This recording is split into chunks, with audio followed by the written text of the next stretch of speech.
Shalom Jemaat Tuhan, kita kembali mempelajari kitab Wahyu. Kita sampai kepada Wahyu pasal 14 ayat 6 sampai 13. Mari kita berdoa. Mohon Roh Kudus, Roh hikmat mengurapi hamba-Mu yang akan menyampaikan firman Tuhan dan berkati setiap kami yang menonton dan mendengarnya. Kami dibimbing oleh Roh Kudus, yaitu Roh yang mengilhami penulis Alkitab dan menuliskan bagian firman Tuhan. Dengarkan doa kami, urapi kami dalam nama Tuhan Yesus. Amin. Wahyu 14 ayat 6 sampai 13.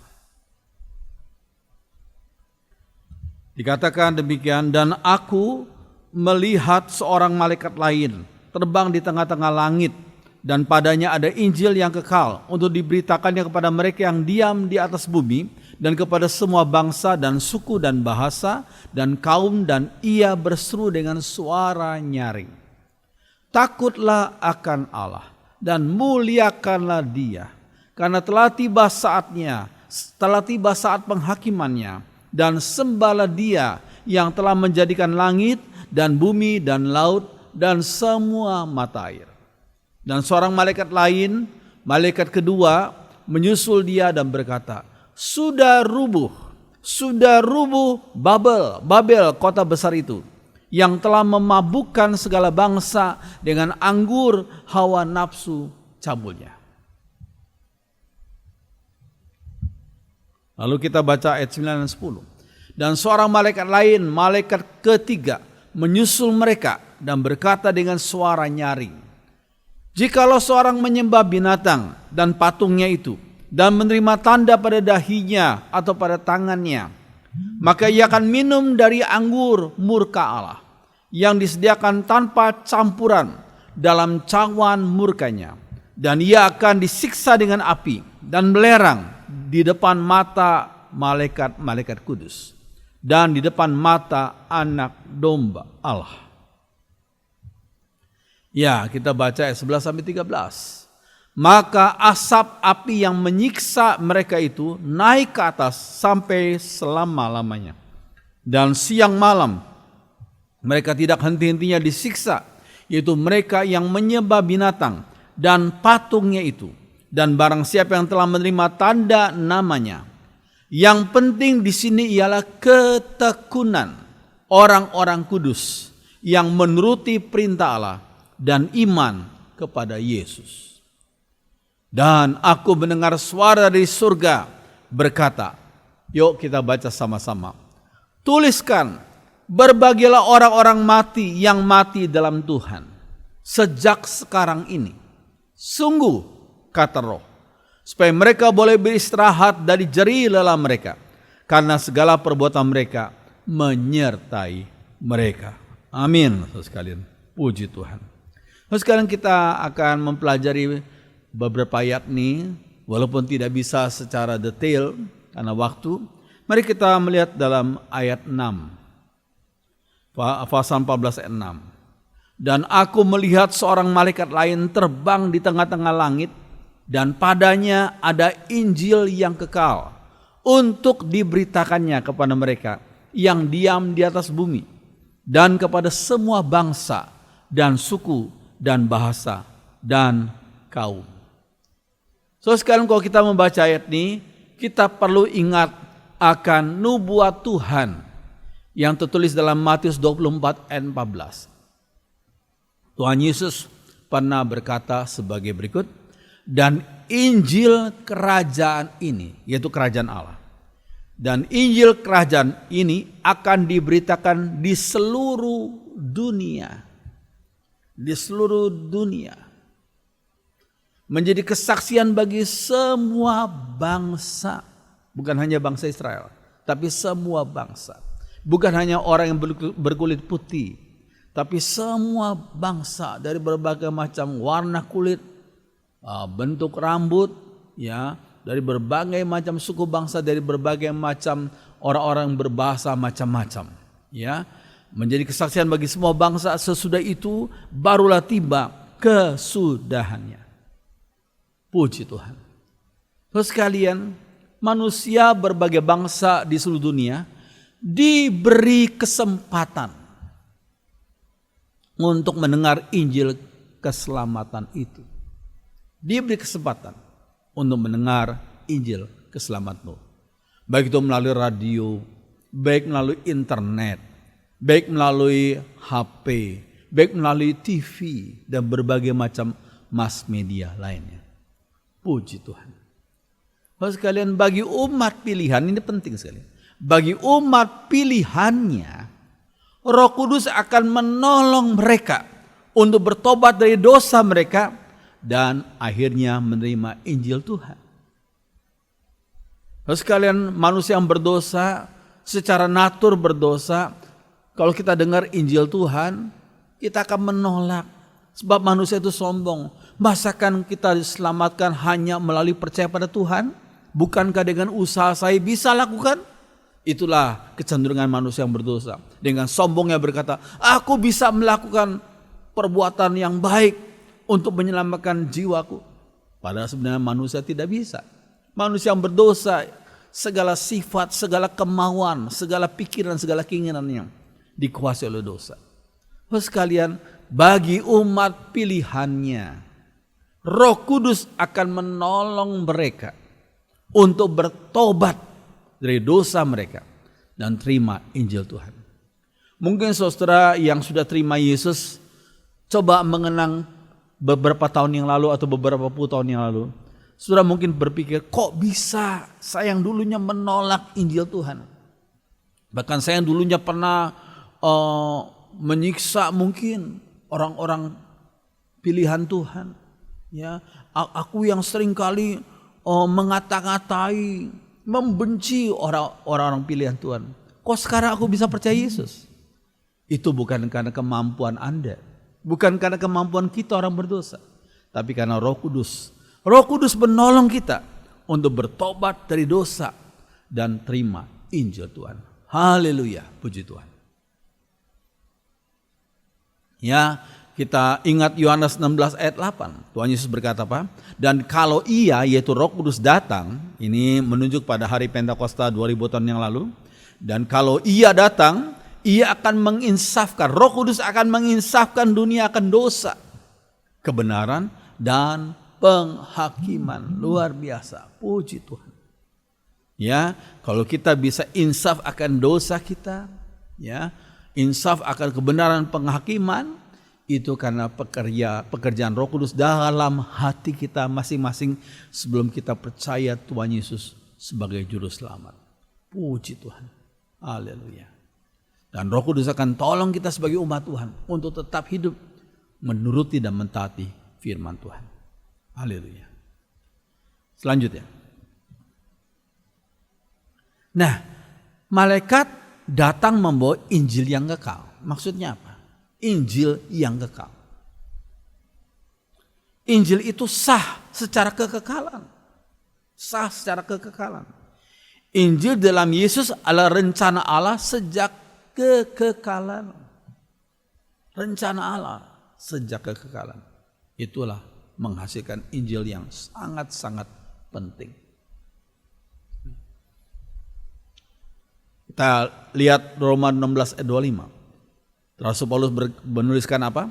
Bagi Dia yang berkuasa menguatkan kamu menurut Injil yang kumasyurkan, kata Rasul Paulus, dan pemberitaan tentang Yesus Kristus sesuai dengan pernyataan rahasia yang didiamkan berabad-abad lamanya. Itu dalam terjemahan Indonesia. Tapi kalau kita bandingkan dalam King James Version dikatakan which was kept secret since the world began. Maksudnya Injil dibiarkan rahasia sejak dunia diciptakan. Rencana Allah itu selalu sifatnya kekal. Sebab Allah itu kekal adanya. Gak ada rencana Allah yang mendadak. Allah itu kekal, rencananya kekal. Injil pun disampaikan melalui Tuhan Yesus yang kita tahu sekitar 2000 tahun yang lalu lahir. Tapi rencananya, ya rencana Allah sudah dibuat, sudah dibikin oleh Allah sejak kekekalan. Puji Tuhan. Bukan mendadak, tapi sejak kekekalan. Oke, selanjutnya. Injil adalah rencana kekal dari Allah untuk menyelamatkan umat yang berdosa via Tuhan Yesus. Nggak ada yang lain. The only way. The only way, satu-satunya jalan untuk bisa diselamatkan hanya melalui Tuhan Yesus yang kita baca dan kita ketahui dari Injilnya. Sekarang ini suatu hal yang penting. Ya. Nah, ada hal yang nampaknya aneh dalam tanda kutip ya. Apa maksudnya? Malaikat yang datang dengan Injil keselamatan diikuti oleh para malaikat yang menyampaikan berita malapetaka. Diikuti. Ya, saya ulangi lagi. Ada hal yang nampaknya aneh. Malaikat yang datang dengan Injil keselamatan diikuti oleh para malaikat yang menyampaikan berita malapetaka. Silakan lihat ayat 8 sampai 9, ayat 15 dan 17. Wahyu 14 ya. Ya, apa maksudnya? Ya. Nah, Injil itu punya double sisi. Inilah maksudnya. Injil punya double sisi. Sisi pertama, Injil menjadi berita baik bagi mereka yang menerima dan patuh padanya. Itu berita baik. Makanya Injil adalah good news, berita baik.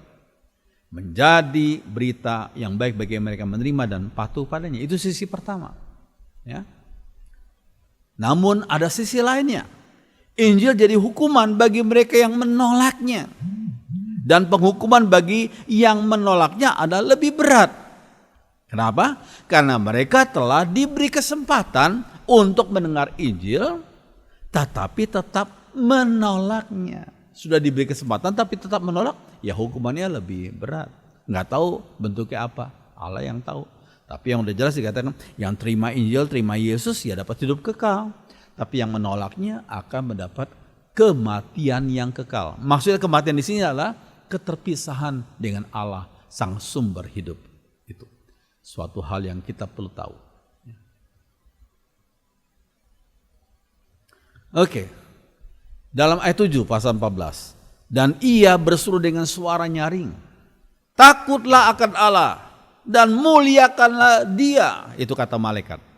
Karena telah tiba saat penghakimannya, dan sembahlah Dia yang telah menjadikan langit dan bumi dan laut dan semua mata air. Jangan sembah yang lain. Jangan sembah manusia. Jangan sembah malaikat.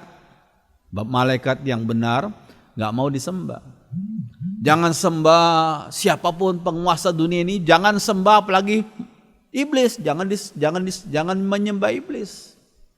Tapi hanya menyembah Dia, Allah dalam Yesus, yang telah menjadikan langit dan bumi dan laut dan semua mata air.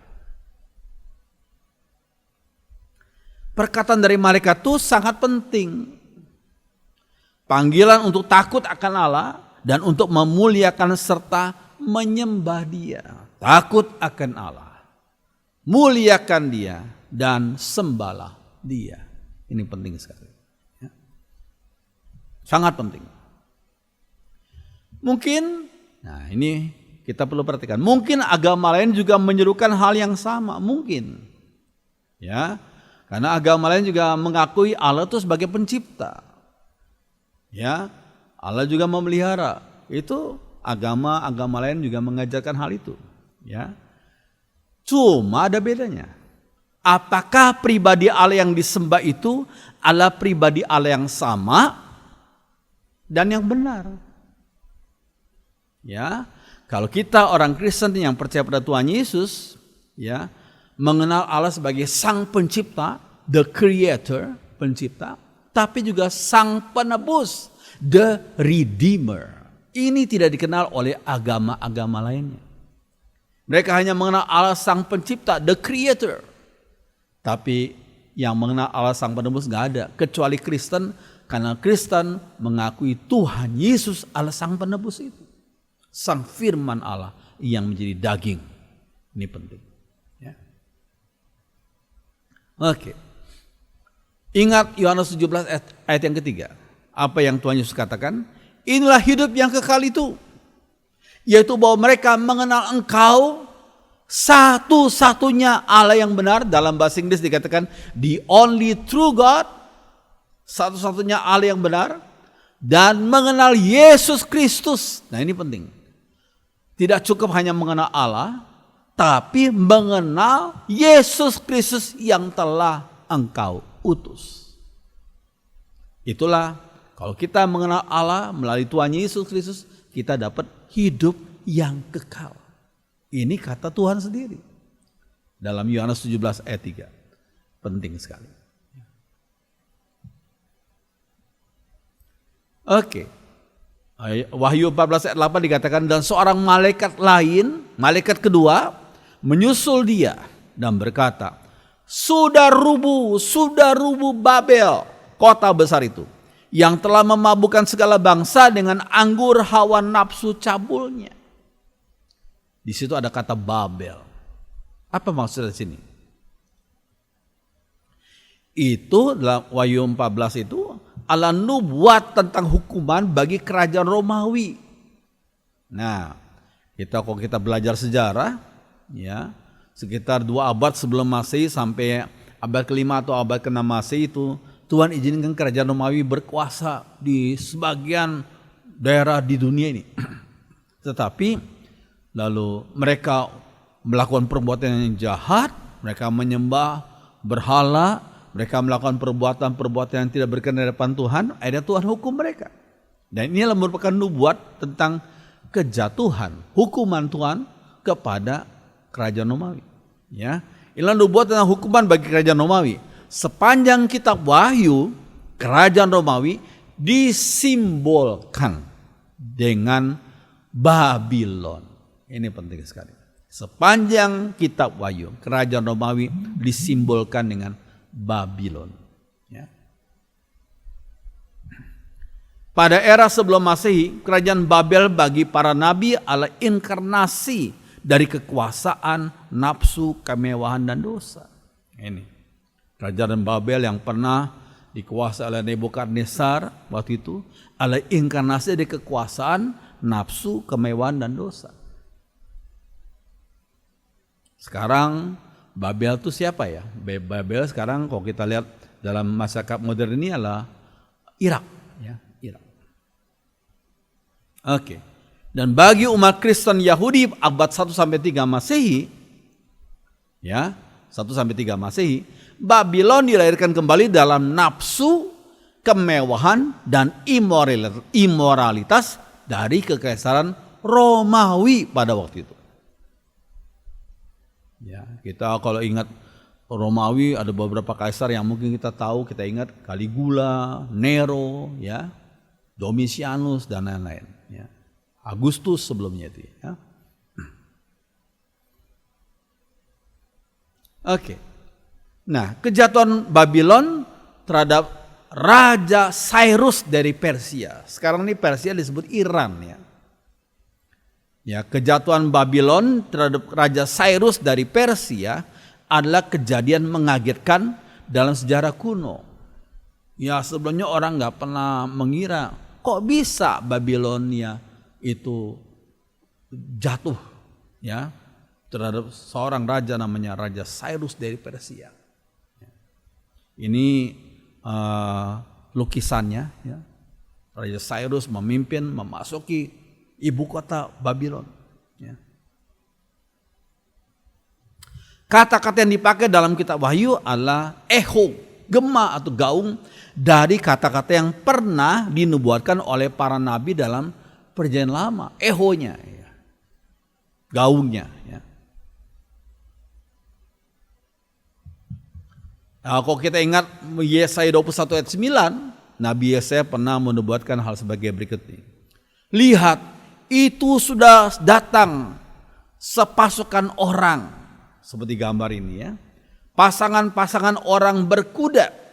Lalu berserulah ia, katanya, sudah jatuh Babel. Ya, dan segala patung berhalanya telah diremukkan dan bertaburan di tanah. Itu dibuat daripada hamba Tuhan Yesaya. Ayat pasal 21 ayat 9. Oke. Bagi umat Kristen, kekaisaran Romawi punya persamaan punya persamaan dengan Babylon kuno yang mengumbar nafsu dan kemewahan. Itu persamaannya. Nasib Romawi juga akan berakhir sama dengan nasib Babylon pada masa lalu. Iya, karena manusia yang berdosa, mereka mengumbar nafsu dan kemewahan, dan nasib mereka akan sama dengan kekaisaran dengan kerajaan Babylon beberapa abad yang lalu. Ya. Babylon disebut dengan kata yang telah memabukkan segala bangsa dengan anggur hawa nafsu cabulnya. Itu dikatakan demikian.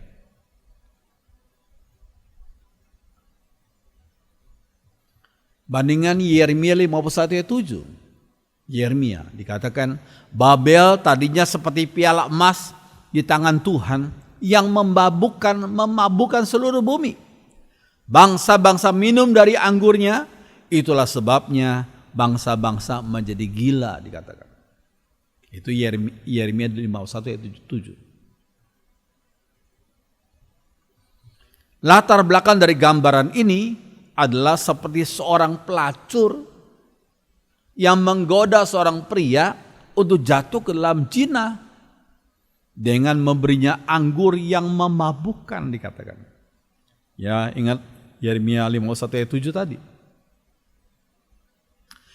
Nah, Romawi seperti itu. Mereka membujuk dunia ini. Dan orang berdosa gampang sekali ya digoda dan dibujuk oleh dosa, oleh perbuatan dosa. Dan mereka mengikutinya. Akhirnya hukuman Tuhan tertimpa atas mereka.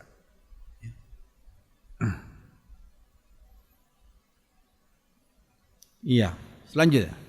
Nah, gambaran lain dalam Perjanjian Lama tentang cawan murka Allah.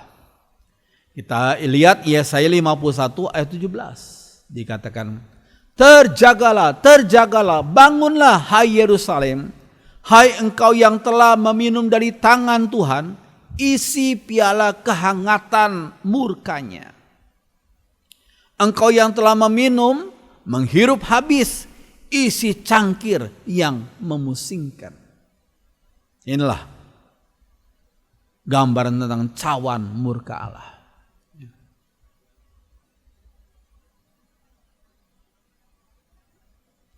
Di sini kita dapat perpaduan dari dua gambaran. Dua gambaran dipadukan. Suatu cawan imoralitas yang menggoda, yang dilakukan kerajaan Romawi, yang telah membuat dunia meminumnya. Ya, kerajaan Romawi yang berkuasa waktu itu di banyak tempat di dunia ini, akhirnya perbuatan dosanya, imoralitasnya juga mempengaruhi bangsa-bangsa lain, baik yang didudukinya maupun bangsa-bangsa sekitarnya untuk mengikutinya. Ya. Dan kemudian cawan kedua adalah cawan kehangatan murka Allah.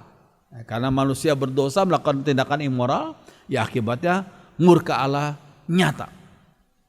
Cawan murka Allah yang orang berdosa harus meminumnya sampai pada ampasnya yang pahit. Itu gambaran. Jadi kalau kita tidak mau meminum cawan kehangatan murka Allah, ya bertobat.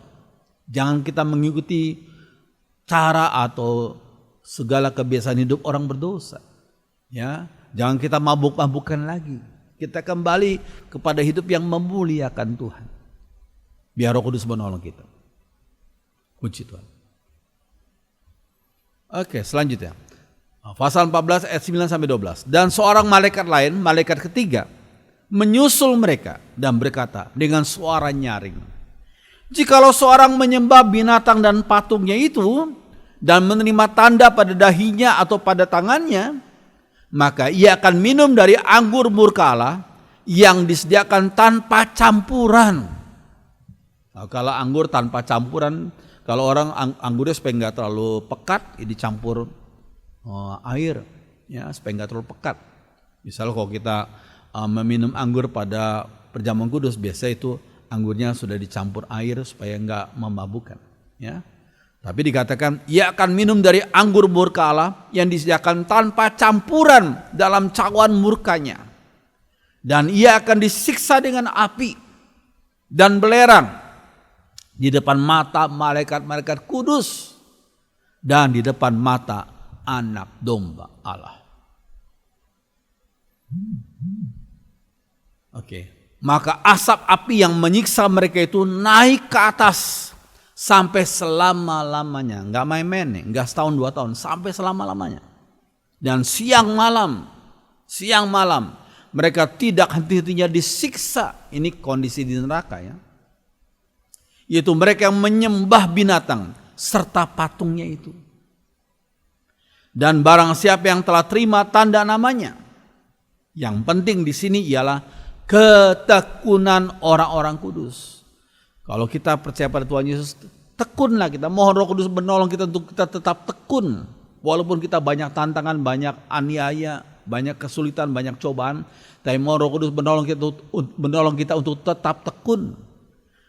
Yang penting di sini adalah ketekunan orang berdosa yang menuruti perintah Allah dan iman kepada Yesus. Itu penting sekali. Sampai kita mengembuskan nafas yang terakhir, kita tetap percaya, ya Tuhanku, ya Allahku. Engkaulah Allah Bapa yang aku kenal melalui Tuhan Yesus Kristus. Dan Roh Kudus hadir berada dalam hatiku untuk menolong menguatkan aku, menghibur dan menolong aku untuk memuliakan nama Tuhan. Haleluya. Iya. Bangsa Babylon membuat bangsa-bangsa lainnya minum anggur yang membujuk para pria kepada perzinahan dan yang membawanya kepada akibatnya, yakni harus meminum cawan murka Allah. Ya, jadi sebagai umat Tuhan nggak boleh kita mabok-mabokan. Saya tidak berkata nggak boleh minum anggur, sebab umat Tuhan yang berada di tempat-tempat yang dingin, mereka minum anggur bukan untuk mabok, tapi untuk menghangatkan tubuh mereka. Tentunya kalau minum anggur kebanyakan yang mabok. Tapi kalau mereka yang tinggal di tempat yang dingin, mereka perlu sesuatu minuman yang menghangatkan. Dan minuman itu salah satunya adalah anggur. Jadi anggur yang tidak memabukkan. Itu baik untuk menjaga kondisi tubuh mereka. Ya. Tetapi di sini ada kata cawan murka Allah. Ya, cawan murka Allah. Di balik hal ini ada kebenaran yang kekal. Apa itu kebenaran yang kekal? Bangsa atau manusia yang karena pengaruhnya membawa orang lain kepada kejahatan. Dia mempengaruhi orang lain, bangsa lain untuk melakukan kejahatan. Dan yang membuat perbuatan dosa jadi lebih mudah. Orang dulu malu-malu berbuat dosa, sekarang lebih mudah, bahkan bangga gitu ya. Sebaliknya untuk berbuat kebenaran jadi sulit. Nah itu. Ada sebagian orang berkata, zaman sekarang itu zaman edan katanya. Kalau nggak ikut edan nggak kebagian. Saiki zaman edan. Kalau nggak ikut edan nggak kebagian. Sehingga ada sebagian umat Tuhan yang ikut-ikutan berbisnis dengan cara yang dalam tanda kutip edan. Ya, bekerja dengan cara duniawi. Tidak benar itu. Ya, kita harus tetap mengikuti perintah Tuhan dalam segala profesi kita, bidang pekerjaan kita, dalam studi kita, dalam pergaulan kita. Jaga kesucian di depan Tuhan. Biarlah Tuhan yang disenangkan hatinya dan Tuhan yang dimuliakan. Ya, mereka itu yang melakukan perbuatan dosa itu dalam huruf merah dikatakan mereka tidak akan bisa lari dari pembalasan murka Allah. Oh, seram saudara. Murka manusia bisa selesai. Kalau orangnya sudah meninggal, nggak ada lagi murkanya. Tapi Allah nggak pernah meninggal. Allah kekal adanya. Ya, mereka tidak akan bisa lari dari pembalasan murka Allah. Ingat, Allah itu maha adil. Penting. Kita orang Kristen kenal Allah itu maha kasih. Allah juga maha kuasa. Tapi jangan lupa Allah itu juga maha adil. Oke. Dari pemahaman manusia, eksistensi gereja secara organisasi manusia sangat bergantung pada kesetiaan setiap orang Kristen sampai mati. Nah itu bagi, wah kalau orang Kristen pada dicobai hanya mereka undur, mereka ikut cara dunia, bagaimana dengan eksistensi gereja? Wah jangan-jangan gereja bisa terhapus dari sejarah dunia ini. Itu menurut pemahaman manusia. Bagi pemahaman manusia, eksistensi gereja secara organisasi sangat bergantung pada kesetiaan setiap orang Kristen sampai mati. Maksudnya, jika secara individu orang-orang Kristen menyerah, maka kata mereka gereja akan mati dalam tanda kutip ya. Sesuai dengan perkiraan manusia. Apakah demikian? Apakah benar itu? Apakah gereja akan mati? Ya. Ternyata gereja tidak bergantung pada kekuatan manusia. Ya. Namun menurut firman Tuhan, kita tidak bergantung pada kuasa manusia. Puji Tuhan. Kita tidak bergantung pada kuasa manusia, tapi pada kuasa Roh Kudus yang setia dan yang menguatkan kita untuk melakukan kehendaknya. Oh puji Tuhan. Dialah Allah yang setia, yang melampaui kegagalan manusia. Puji Tuhan, Tuhan berikan saya hikmat waktu itu membuat satu lagu. Dialah Allah yang setia, melampaui kegagalan manusia. Yesuslah Allah yang setia, pelihara hidup kita selamanya. Manusia seringkali tidak setia, walaupun namanya Setiawan mungkin. Saya Robi Setiawan. Tapi apakah saya setia terus? Oh, saya tidak menjamin itu. Karena dengan kemampuan saya seringkali juga tidak berkenan di hadapan Tuhan. Tapi puji Tuhan, Tuhan Yesus itu setia. Dialah Allah yang setia, yang melampaui kegagalan manusia. Puji Tuhan. Ya. Ingat Matius 16 ayat 16 dan 18. Maka jawab Simon Petrus, engkau adalah Mesias. Ini kata Simon kepada Yesus di hadapan murid-murid yang lainnya. Engkau adalah Mesias, anak Allah yang hidup. Waduh luar biasa. Dan aku pun berkata kepadamu, ini kata Tuhan ya, engkau adalah Petrus. Ini kata Tuhan kepada Petrus dan kepada murid-murid yang lain. Engkau adalah Petrus, dan di atas batu karang ini, yaitu pengakuan Petrus di atas tadi. Pengakuannya apa? Yesus adalah anak Allah yang hidup. Yesus adalah Mesias, anak Allah yang hidup. Di atas pengakuan tersebut, aku, kata Yesus, akan mendirikan jemaatku, eklesiaku. Dan alam maut tidak akan menguasainya. Puji Tuhan. Alam maut musuh terbesar dari manusia. Orang berkuasa bagaimana hebat pun kalah sama maut, kalah sama kematian. Orang kaya bagaimana hebat pun kalah sama maut.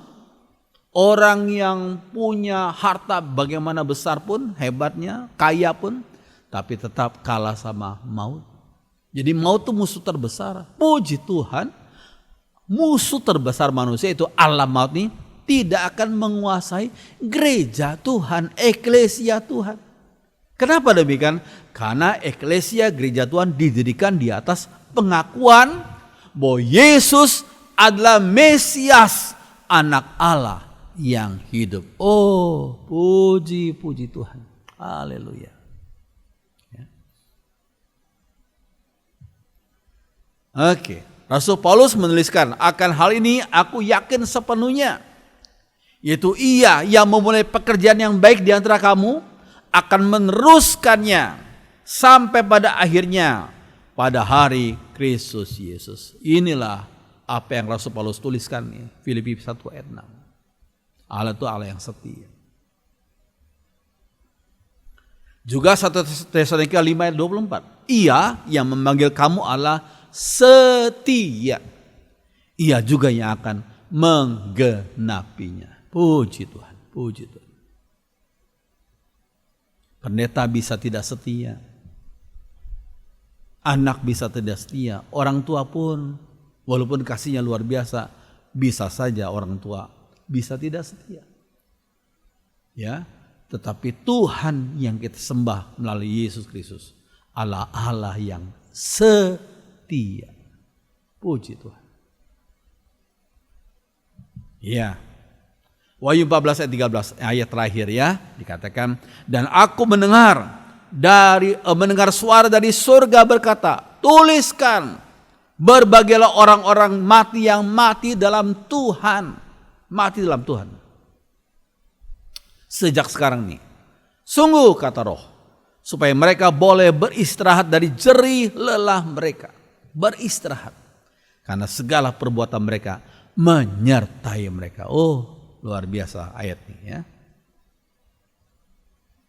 Nah, ini adalah ayat yang sering dibacakan pada saat penguburan misalnya. Atau kremasi umat Tuhan. Seringkali dibacakan Wahyu 14 ayat 13 ini. Bahkan dituliskan juga di sebagian batu nisan di pekuburan Kristen ya. Konteksnya ayat itu adalah setelah nubuat yang menakutkan tentang teror yang akan datang itu dalam kitab Wahyu itu, dan peringatan yang mengerikan kepada mereka yang salah, maka hukuman akan terjadi pada diri mereka yang salah. Tetapi juga terdengarlah janji yang penuh anugerah Tuhan bagi yang setia iring Tuhan sampai mati. Ya, berbagailah orang-orang yang mati dalam Tuhan, sungguh sejak sekarang ini. Sungguh kata Roh, supaya mereka boleh beristirahat dari jerih lelah mereka, karena segala jerih, karena perbuatan mereka menyertai mereka. Inilah kata-kata yang kita kata-kata penguatan yang tidak kosong, enggak kosong. Kata-kata ini kata-kata yang menguatkan, tidak kosong. Tapi inilah janji dari Allah bagi mereka yang hidup benar, hidup menurut firman Tuhan.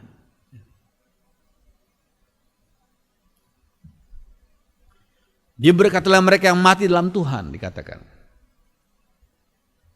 Rasul Paulus bicara tentang orang-orang yang mati dalam Kristus, 1 Tesalonika 4. Dan mereka yang tidur disebut sebagai sleep, tidur dalam Kristus, 1 Korintus 15 ayat 18. Kata sleep di situ adalah istirahat. Ya. Orang yang mati dalam Tuhan itu orang yang beristirahat. Ya. Makna dari bagian ini adalah mereka yang sampai pada akhirnya tetap bersatu dengan Kristus sampai pada akhirnya.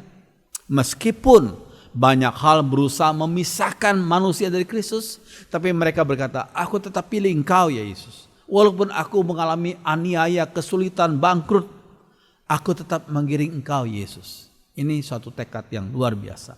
Hanya Roh Kudus menolong kita yang bisa menguatkan kita untuk melakukan tekad kita itu.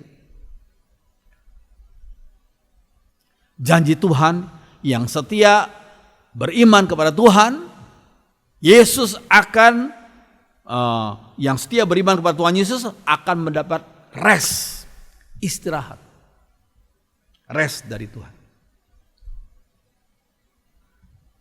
Semua manusia butuh rest. Saudara dan saya butuh rest. Tidur 7-8 jam, 7-8 atau 6 jam. Ya. Dan Tuhan Yesus menawarkannya. Ini luar biasa. Nggak ada nabi lain yang berani menawarkan hal ini. Hanya Tuhan Yesus. Sebab beliau adalah Tuhan.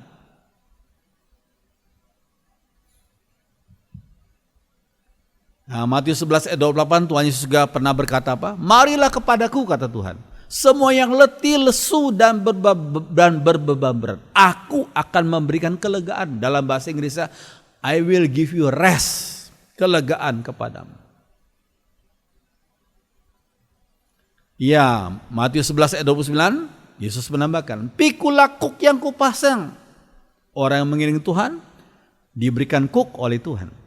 Dan belajarlah padaku, dikatakan. Karena aku lemah lembut dan rendah hati. Dan jiwamu akan mendapat ketenangan. Rest, kata ketenangan di situ bahasa Inggris adalah rest. Puji Tuhan. Ya, Tuhan memberikan kuk yang sesuai dengan kekuatan yang Tuhan berikan kepada kita, tapi kita terima itu dengan hati yang tenang, hati yang rest, tenang dari Tuhan. Ya. Wahyu 14 ayat 13 dikatakan sekali lagi, dan aku mendengar suara dari surga berkata, tuliskan, berbagailah orang-orang mati yang mati dalam Tuhan sejak sekarang ini, sungguh, nggak main-main, sungguh, kata Roh, supaya mereka boleh beristirahat dari jerih lelah mereka, karena segala perbuatan mereka menyertai mereka. Mereka akan beristirahat dari kerja keras mereka. Puji Tuhan, puji Tuhan. Mari kita akhiri khotbah ini dengan sama-sama menyanyikan satu lagu yang saya sudah siapkan. Mari kita bangkit berdiri. Gereja bagai bahtera di laut yang seram. Mungkin sebagian saudara sudah tahu lagu ini, karena lagu ini sudah cukup lama ya. Bagi saudara yang belum tahu, silakan ikut dengar dulu, lalu saudara ikuti nyanyi bersama-sama dengan saya. Mari kita berdiri, nyanyikan lagu ini bersama-sama.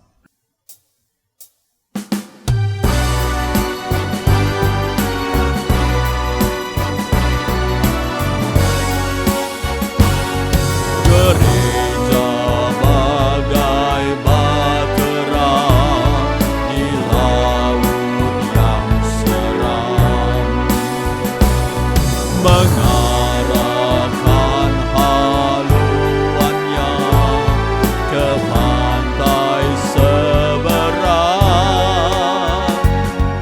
mengamuklah samudera dan badai menderu, gelombang zaman menghempas dan sulit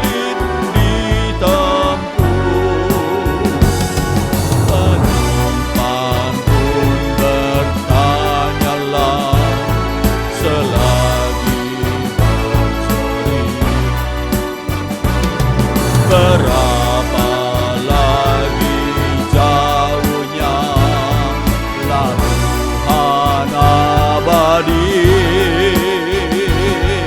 Tuhan tolonglah, Tuhan tolonglah, tanpa Dikau semua binasa kelak. Ya Tuhan tolonglah.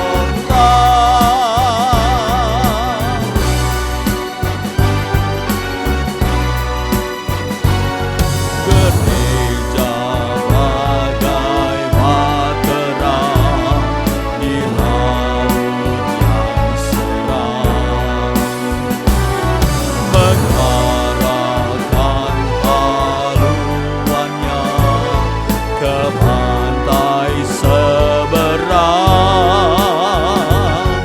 mengamuklah samudera dan badai menderu, gelombang zaman menghempas dan sulit ditempuh. Penumpang pun bertanyalah selagi berjerih, berapa lagi jauhnya labuhan abadi. Tuhan tolonglah, Tuhan tolonglah, tanpa Dikau semua binasa kelak. Ya Tuhan tolonglah, Tuhan tolonglah, Tuhan tolonglah, Tuhan tolonglah, tanpa Dikau semua binasa kelak. Ya Tuhan tolonglah, ya Tuhan tolonglah, ya Tuhan tolonglah.